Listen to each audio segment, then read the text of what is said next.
Hi எல்லோரும் எப்படி இருக்கீங்க? ஸ்கூல் விட்டு வர பசங்களுக்கு அவங்களுக்கு பிடிச்ச மாதிரியும் ஹெல்த்தியாகவும் ஆப்பிள் பேன்கேக்ஸ் எப்படி பண்ணலான்னு பார்க்கலாமா?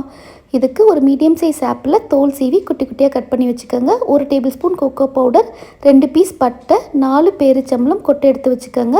அப்புறம் அரை கப் ரோல்டு ஓட்ஸ் இல்லை நார்மல் ஓட்ஸ் கூட எடுத்துக்கலாம். அப்புறம் அரை கப் காய்ச்சி ஆற வச்ச பால் எடுத்துக்கோங்க. ஃபஸ்ட்டு மிக்சர் ஜாரில் பட்டையும் அதுக்கப்புறம் கொக்கோ பவுடரையும் சேர்த்துட்டு அதோட ஓட்ஸையும் சேர்த்துட்டு எல்லாத்தையும் நல்லா ஃபைன் பவுடராக அரைச்சிக்கோங்க.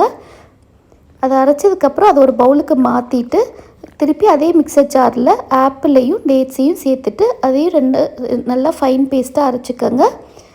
முதல்ல ஆப்பிளையும் டேட்ஸையும் சேர்த்து அரைச்சிட்டு அதுக்கப்புறம் இந்த காய்ச்சி ஆற வச்ச பாலையும் சேர்த்துட்டு நல்லா ஃபைன் பேஸ்ட்டாக அரைச்சிட்டு அரைச்ச பேஸ்ட்டு இந்த மாவோடு சேர்த்துட்டு நல்லா மிக்ஸ் பண்ணி விட்டுருங்க.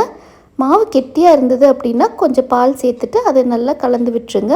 மாவு ரொம்பவும் திக்காக இருக்கக்கூடாது, ரொம்பவும் தண்ணியாகவும் இருக்கக்கூடாது, கொஞ்சம் செமி சாலிடாக இருக்கணும். அப்போ தான் பேன்கேக்ஸ் உங்களுக்கு நல்லா சாஃப்டாக கிடைக்கும். அப்புறம் 1/4 டீஸ்பூன் பேக்கிங் பவுடர் சேர்த்துக்கோங்க. இது ஆப்ஷனல் தான். இதை நல்லா மிக்ஸ் பண்ணி விட்டுட்டு ஒரு 10 நிமிஷம் ரெஸ்ட்டில் வச்சுருங்க.